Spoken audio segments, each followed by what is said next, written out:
Over 100 people gathered at the Stoddard Place Apartments Monday night. Many were in tears. Some said they were family members of the deceased, many not wanting to talk. A man shot and killed a woman and then turned the gun on himself. An adult male was engaged in an argument with an adult female. He reportedly took a gun and he fired at the adult female before turning the gun on himself. Sheriff Chip Simmons said there were witnesses to the shooting. We understand that there were a couple of witnesses. One was an infant child. An uncle of the female victim said the couple lived together at the complex and had a 4-month-old baby. He says they had been together for over a year. I saw both of them yesterday. How did they seem? They seem okay? Seem okay, happy, jolly, laughing, as usual, as always. The sheriff's office said there were no other injuries. How can a single tap on a screen alter someone's destiny forever? For Jacavia Simmons, updating her Facebook relationship status was an ordinary act, a simple declaration of newfound independence. She couldn't have known those few clicks would trigger 5 bullets that would end her life. May 16, 2022, Pensacola, Florida. The sun beat down on the Stoddard Place apartments as Jacavia, a young mother to a 4-month-old daughter, made a decision. Her relationship with Tredarius Gray had reached its breaking point. Like millions before her, she announced this change to her world through social media. Changing her status to single, hours later gunshots echoed through the apartment complex. What transforms a lover into a killer? What invisible line gets crossed when rejection meets possession? In the aftermath, investigators would discover a disturbing truth. Tredarius Gray had been arrested for aggravated assault just weeks before. The warning signs were there, hidden beneath smiles in family photos and masked by what her uncle Corey Richardson later described as a seemingly happy relationship. Last time I saw them, they were laughing together, he told reporters, the confusion of grief etched across his face. But possession is a dangerous emotion. For Tredarius, the Facebook status wasn't just an announcement. It was a public rejection, a challenge to his control. His response would follow a terrifying logic that haunts domestic violence cases worldwide. If he couldn't have her, no one would. The infant daughter was present when it happened. She survived, physically unharmed but orphaned, in an instant by a father who chose murder over acceptance, then turned the weapon on himself. This isn't just another domestic violence statistic. This is what happens when digital declarations collide with real-world obsession. This is what happens when the red flags go unnoticed until it's too late. What makes a person snap? What transforms the announcement of a breakup into a death sentence? And most importantly, could this have been prevented? As we walk around Jacavia's story, we'll observe the intersection of social media and violence, the psychology of possession, and the moments where intervention might have changed everything. Have you ever witnessed how quickly online interactions can transform into real-world danger? Have you seen relationships change when social media enters the equation? Share your thoughts in the comments below. Your perspective might help someone recognize the warning patterns before tragedy strikes. This is the story of how 5 bullets followed a Facebook status, and how a young mother's life ended because she declared herself single. Pensacola, Florida, a coastal city where the Gulf breeze carries both promise and secrets. It was here that Jacavia Simmons and Tredarius Gray's paths crossed, beginning a relationship that would last approximately 1 year before ending in tragedy. Their courtship appeared ordinary at first glance. Friends described them as a young couple navigating the typical ups and downs of a new relationship. Jacavia, vibrant and full of potential, saw something in Tredarius that made her believe in their future together. For his part, Tredarius presented himself as devoted, attentive, a man ready to build a life with the woman he claimed to love. Within months of dating, their relationship accelerated when Jacavia discovered she was pregnant. The news might have frightened some young couples, but according to those close to them, both Jacavia and Tredarius expressed excitement about becoming parents. They began preparing for their child's arrival, setting up a nursery in their shared apartment at Stoddard Place. The birth of their daughter marked what should have been a new chapter of joy. The infant girl, just 4 months old at the time of the tragedy, became the center of their world. Social media posts from this period show smiling family photos, Jacavia cradling her newborn, Tredarius looking on with apparent pride. These images projected the narrative of a happy young family finding their way together. Jacavia's uncle, Corey Richardson, became an important voice in understanding the family's perspective on the relationship. In interviews following the murder-suicide, he expressed genuine shock at what had transpired.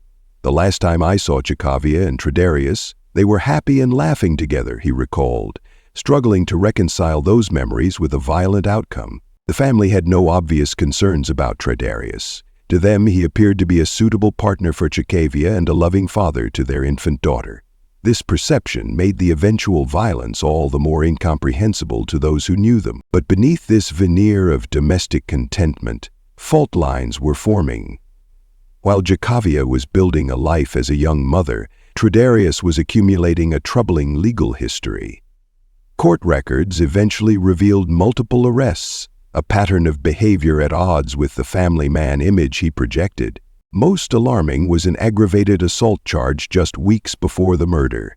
This incident, seemingly disconnected from his relationship with Jacavia, nevertheless demonstrated a capacity for violence that manifests in the most devastating way possible. Did Jacavia see these warning signs? Did she recognize the potential danger as their relationship began to deteriorate?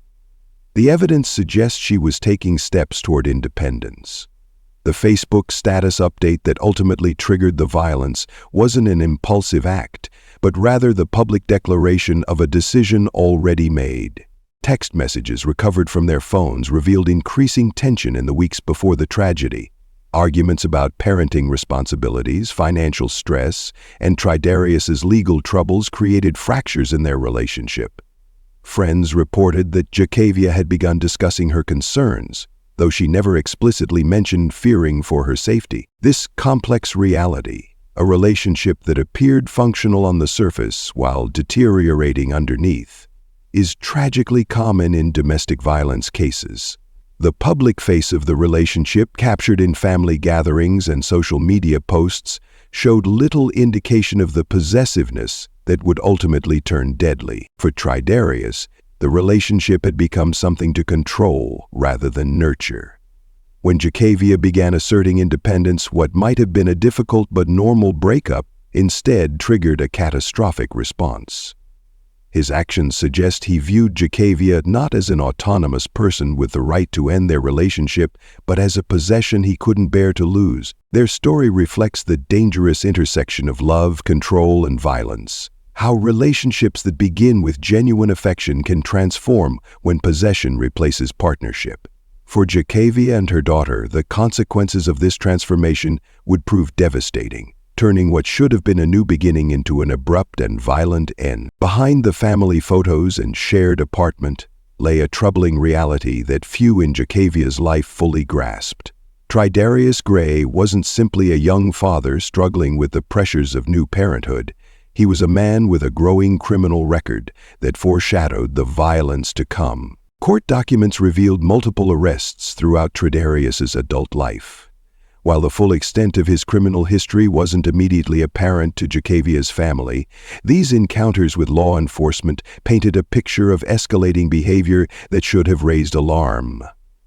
Each arrest represented not just a legal issue, but a moment where intervention might have altered the tragic trajectory of their lives. Most significant was the aggravated assault charge filed just weeks before the murder. This wasn't a minor infraction, but a serious, violent offense that occurred while he was actively parenting a newborn with Jacavia. The details of this assault case, though separate from his relationship with Jacavia, demonstrated his capacity for violence when confronted with conflict or perceived disrespect. Despite this arrest, Tredarius returned to their shared home. The legal system, designed to identify dangerous individuals, had momentarily detained him, but ultimately released him back to the apartment where Jacavia and their infant daughter lived.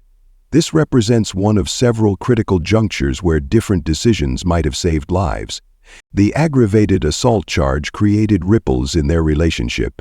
Text messages recovered after the tragedy showed Jacavia expressing concern about his legal troubles and what they might mean for their daughter's future. These messages reveal her growing awareness that something was wrong, though perhaps not the full recognition of the danger she faced. "I don't want our baby around this kind of stuff," she wrote in one message. "We need to think about what's best for her." Beyond his criminal record, subtler signs of controlling behavior emerged in their daily interactions. Friends later recalled instances where Tredarius would check Jacavia's phone, question her about male friends, or become visibly agitated when she made plans without him. These behaviors, often dismissed as jealousy or protectiveness, were actually early indicators of the possessiveness that would ultimately turn deadly. One friend remembered, "He'd call repeatedly if she was out with us. At first we thought it was sweet that he missed her so much, but looking back, it was about knowing where she was at all times." These controlling behaviors typically escalate gradually, making them difficult for victims and their support networks to identify.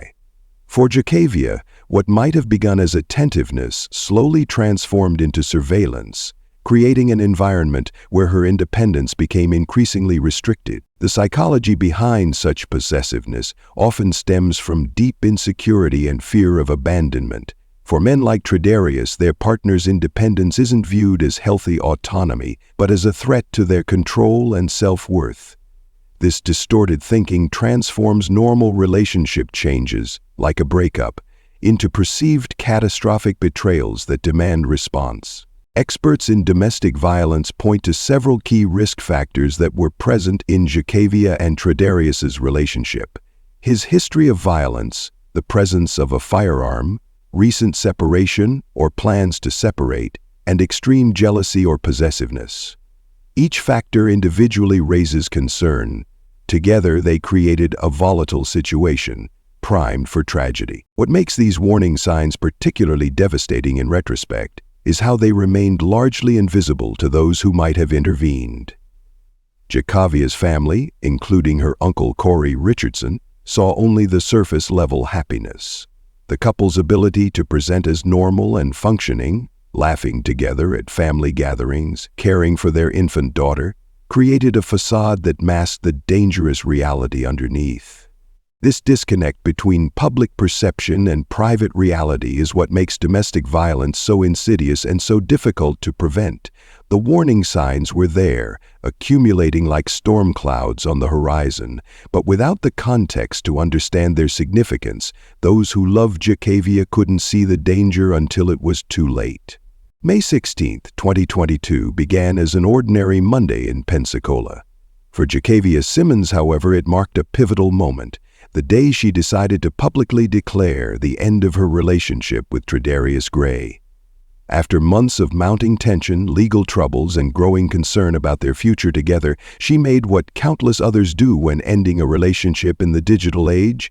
She updated her Facebook status. The change was simple but definitive. Jacavia modified her relationship status from being in a relationship to single. No lengthy explanation, no public airing of grievances, just a straightforward declaration that her romantic connection with Tredarius had ended.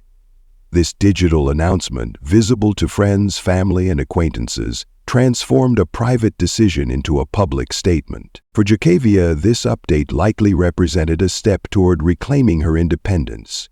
Text messages recovered from her phone suggest she had been contemplating this break for weeks, concerned about Tredarius's legal issues and their impact on their infant daughter.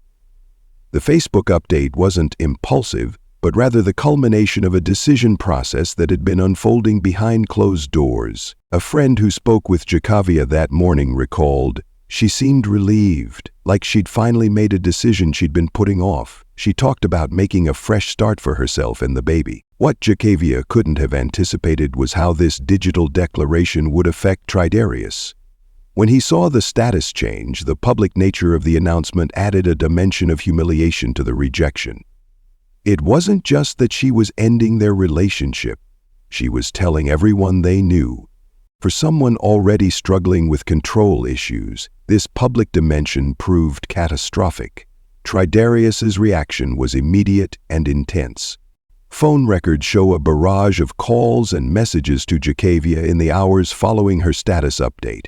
Friends reported receiving concerned calls from Jacavia that afternoon, saying Tredarius was blowing up her phone and demanding to talk in person. He kept saying she made him look like a fool. One friend later told investigators he was fixated on the fact that everyone could see she'd left him. This reaction highlights how social media has fundamentally altered the dynamics of modern breakups.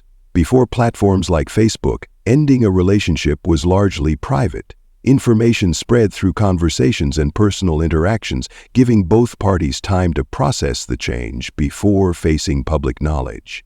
Today, relationship changes can be broadcast instantly to hundreds or thousands of connections, creating immediate pressure and public scrutiny. For individuals with possessive tendencies like Tredarius, this public dimension can trigger dangerous responses. The perceived humiliation becomes not just about the relationship ending, but about losing face in their social circle. This combination, rejection plus public exposure, can escalate emotions rapidly in those already predisposed to violence. As the day progressed, Tredarius' messages grew increasingly desperate and then threatening. What began as pleas to talk evolved into demands and finally into ominous statements that, in hindsight, foreshadowed his deadly intentions. By late afternoon, Tredarius had resolved to confront Jacavia in person. He arrived at their shared apartment at Stoddard Place, where Jacavia was caring for their infant daughter. Neighbors reported hearing raised voices before the gunshots that ended both their lives. The Facebook status, those few clicks that changed her relationship designation, became the catalyst for tragedy. What should have been simply the digital acknowledgement of a relationship's end instead triggered a sequence of events that left a young mother dead and a baby orphaned. In the intersection of social media and intimate relationships, Jacavia's story stands as a stark reminder of how digital actions can have devastating real-world consequences when they collide with possessiveness, control, and access to weapons. The hours following Jacavia's Facebook status update on May 16, 2022 unfolded with a terrible momentum. Phone records show Tredarius first noticed the change around 1:30 p.m., triggering an immediate flurry of calls and messages. Between 1:35 p.m. and 4:20 p.m., he called Jacavia 27 times and sent over 40 text messages, their tone evolving from confusion to anger to explicit threats. "You can't just throw away what we have," read one of the earlier messages. By mid-afternoon, his texts had darkened. "You think you can just embarrass me like this? Everyone's laughing at me now." Jacavia responded sparingly, attempting to diffuse the situation. "We can talk about this later when you're calmer," she wrote at 2:47 p.m. "The baby is napping. This isn't about embarrassing you." At 3:15 p.m., Jacavia called a close friend, expressing concern about Tredarius's escalating messages. "He's really upset about the Facebook thing," she told her friend. "I didn't think he'd react like this." The friend offered to come over, but Jacavia declined, believing Tredarius would eventually calm down. By 4:30 p.m., Tredarius had stopped messaging. This silence, rather than indicating acceptance, marked his decision to confront Jacavia in person. Security footage from a convenience store 2 blocks from Stoddard Place apartments captured him purchasing a pack of cigarettes at 4:42 p.m., his expression tense and focused. The clerk later remembered him checking his phone repeatedly, seeming agitated. Tredarius arrived at their apartment around 5:15 p.m. Neighbors reported seeing him park his car and walk briskly toward the building, his hand tucked suspiciously inside his jacket. One neighbor, taking out trash, nodded a greeting, but received no acknowledgement. Tredarius was fixated on his destination. Inside apartment 207, Jacavia was feeding their 4-month-old daughter. Baby bottles and formula on the counter indicated an ordinary evening routine, interrupted by Tredarius's arrival. When he knocked, phone records showed Jacavia sent a quick text to her sister. "He's here. We'll call you after we talk." No one knew it would be her final message. She never had the chance to call her sister back. What happened next inside the apartment was pieced together through forensic evidence and neighbor accounts. The confrontation began verbally. Multiple neighbors reported hearing raised voices starting around 5:20 p.m. The argument escalated quickly, with Tridarius's voice growing louder while Jacavia's responses became increasingly distressed. "You made your choice," a neighbor heard Tridarius shout, followed by Jacavia's plea. "Not in front of the baby, please." At approximately 5:27 p.m., the first gunshot rang out. 4 more followed in rapid succession. Then, after a brief pause, a final shot. The neighbor directly adjacent to apartment 207 immediately called 911. "There's shooting next door," she told the dispatcher, her voice shaking. "There's a baby in there, too." Police arrived at 5:34 p.m., 7 minutes after the first shot. Officers breached the door to find a scene of devastating finality. Jacavia lay near the living room couch, struck 5 times at close range. Tridarius was found a few feet away, a single self-inflicted gunshot wound to his head, the weapon still in his hand. The infant daughter, miraculously physically unharmed, was found in her baby swing, crying but alive. The positioning suggested Jacavia's final act may have been placing her daughter in the swing, away from the immediate danger. Blood spatter analysis confirmed she had been holding the baby when the confrontation began, but had moved her before the shooting started. First responders described the scene as one of the most disturbing they'd encountered, not just for the violence itself, but for the domestic normalcy that surrounded it. A half-prepared dinner sat on the kitchen counter. Children's toys were scattered across the floor. A diaper bag hung on a hook by the door, packed for the next day's childcare drop-off that would never happen. The infant, too young to understand but forever marked by this tragedy, was taken into emergency custody by Child Protective Services. Later that evening, as family members were notified, Jacavia's mother arrived at the police station to claim her grandchild, collapsing in grief when officers confirmed what social media rumors had already suggested. By morning, the tragedy at Stoddart's Place Apartments had become headline news across Pensacola. Local reporters gathered outside the crime scene tape as investigators continued their work. Neighbors placed flowers near the apartment entrance, many struggling to reconcile the happy young family they'd seen days earlier with the violence that had erupted behind closed doors.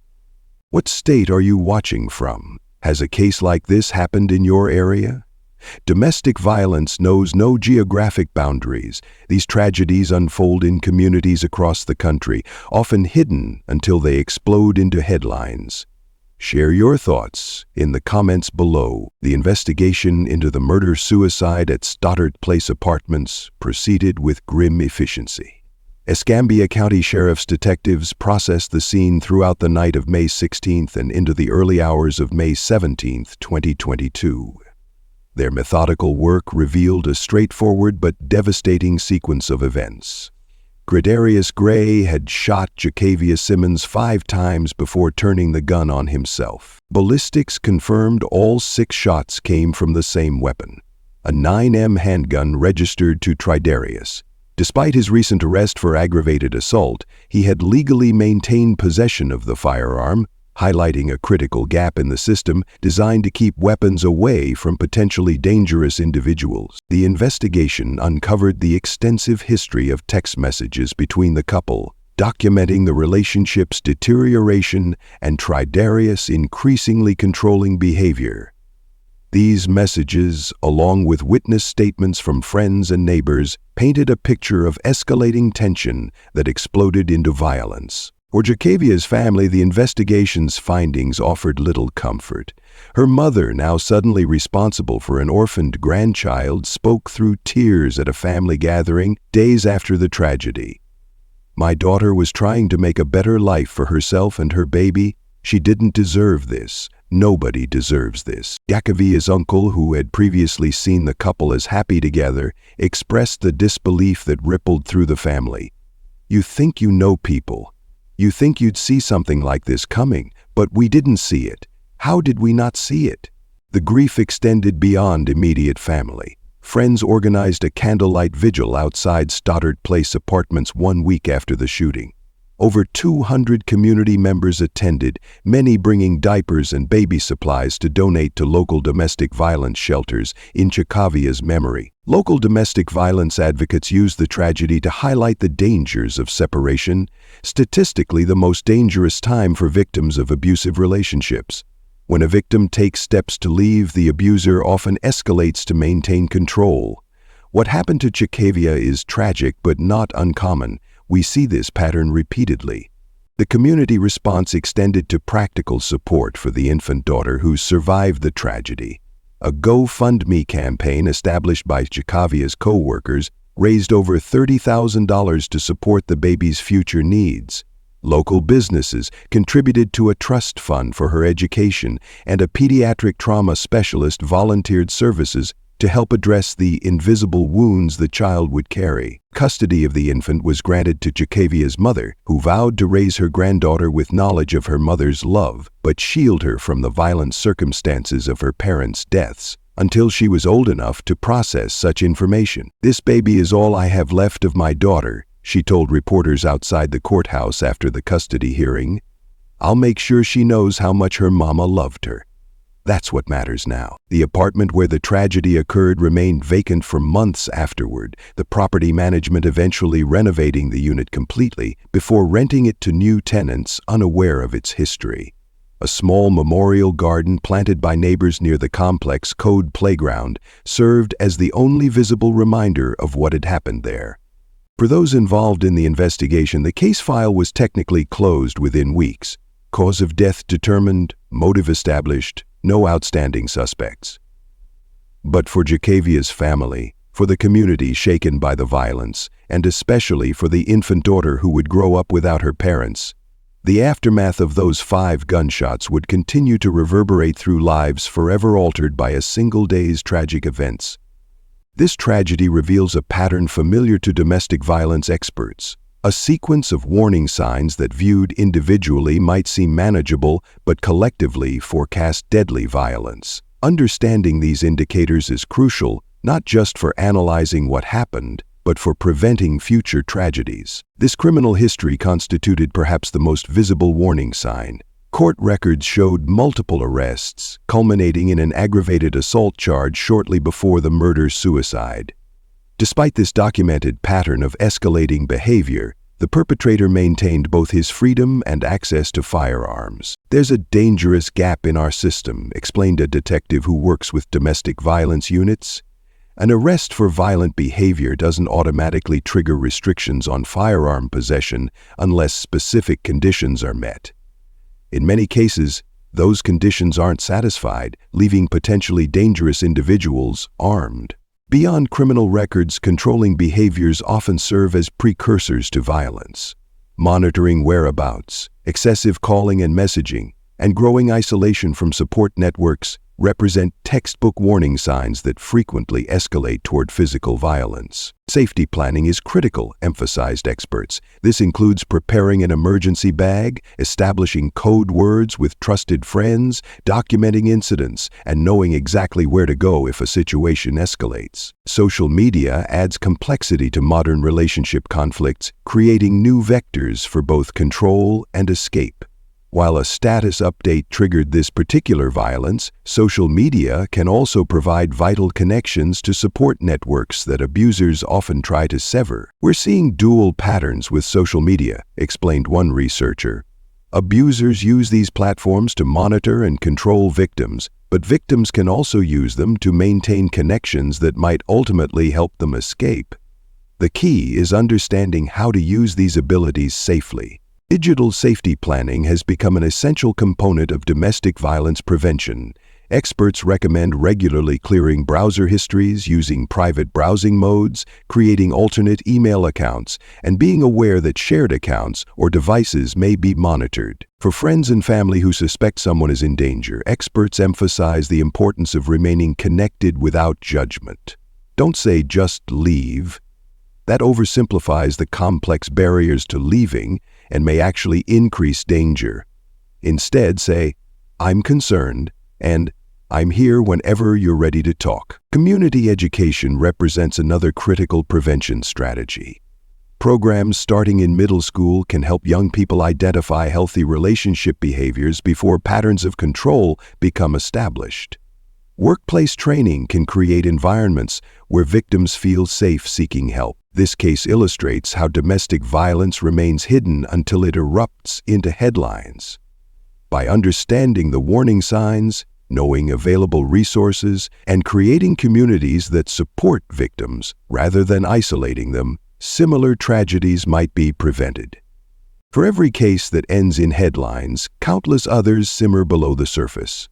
Situations where intervention might still prevent the irreversible consequences that forever changed the lives of a family and left an infant daughter without her parents. The story of Jacavia Simmons transcends the details of a single tragedy to illuminate broader truths about domestic violence and its prevention. Her experience offers critical lessons that could save lives if recognized and applied. Dangerous relationship patterns often develop gradually, making them difficult to identify until they reach critical stages. The progression from jealousy to control to violence follows recognizable patterns that, once understood, become easier to spot. Early warning signs include isolation from friends and family, excessive monitoring of communications, rapid relationship progression, and intense jealousy framed as love or concern. What looks like devotion can sometimes be possession, explains one domestic violence counselor. The line between "I can't live without you" and "I won't let you live without me" is thinner than many realize. Support systems play a crucial role in both prevention and escape. When victims maintain connections with friends, family, and community resources, they retain pathways to safety that isolation would otherwise eliminate. These connections provide not just practical assistance, but the emotional validation needed to counter an abuser's manipulation. For Jacavia, stronger support systems might have created space for intervention before violence erupted. Her uncle's shock at the tragedy highlights how even loving family members can miss the signs of danger when they remain hidden behind closed doors. Communities can respond more effectively to warning signs through coordinated approaches that connect law enforcement, courts, social services, and community organizations. When these systems communicate effectively, patterns of escalating behavior become visible before they culminate in tragedy. The Pensacola community's response after Jacavia's death, fundraising for her daughter, creating memorial gardens, supporting domestic violence shelters, demonstrates compassion but comes too late for prevention. Redirecting some of this energy toward early intervention could save lives. Education about healthy relationships must begin early and continue throughout life. Young people need to learn the difference between love and control, how to communicate boundaries respectfully, and how to recognize concerning behaviors in both potential partners and friends' relationship. We teach algebra and literature but rarely teach relationship skills, notes one educator who develops prevention programs. Yet these skills determine not just happiness, but sometimes survival itself. Breaking the cycle of domestic violence requires individual awareness, community action, and systemic change. It means questioning cultural narratives that romanticize possessiveness or frame jealousy as proof of love. It means creating legal frameworks that better protect potential victims when warning signs appear. For every Jacavia whose story ends in headlines, countless others face similar dangers in silence. The lessons from her tragedy offer a roadmap toward prevention, if we collectively commit to learning them and applying them before the next crisis erupts. Jacavia Simmons was more than the violent end that claimed her life. She was a young mother building a future for herself and her daughter. She was a niece whose uncle remembered her laughter. She was a friend whose absence left a void in many lives. Reducing her to the circumstances of her death diminishes the fullness of her humanity and the potential that was lost. The ripples from that May evening in 2022 continue to spread through families and communities. Jacavia's mother now raises her granddaughter with both love and the heavy knowledge that one day she'll need to explain why the child has no parents. Friends carry the weight of conversations they wish they'd had, interventions they might have attempted. Law enforcement and domestic violence advocates examine the case for lessons that might prevent similar tragedy. The infant daughter, too young to understand what happened that day, will grow up shaped by absence. Her journey represents both the most heartbreaking consequence of this violence and the most compelling reason to prevent its recurrence. This case illuminates the complex intersection of relationship dynamics, social media, and violence. The Facebook status that triggered the final confrontation represents how digital actions can have devastating real-world consequences when they collide with possessiveness and control. The tragedy at Stoddart's Place Apartments wasn't inevitable. Multiple intervention points existed where different choices by individuals, systems, and communities might have altered the outcome. Recognizing these moments in retrospect offers guidance for preventing future violence. For those currently in relationships marked by control or fear, this story serves as both warning and call to action. Resources exist, pathways to safety are available, and no one deserves to live under the shadow of potential violence. For communities, the case demonstrates the need for coordinated responses to warning signs and greater awareness of how domestic violence escalates. The time for intervention is before headlines, before tragedy, before lives are irrevocably altered. If this story impacted you, please like and subscribe to help us share these important messages. What do you think could have prevented this tragedy? Your insights might help someone recognize warning signs in their own life or the lives of loved ones. Together, we can work toward a future where stories like Cacavia's become increasingly rare, where relationships are built on respect rather than control, and where young mothers can update their Facebook status without fear of violent reprisal.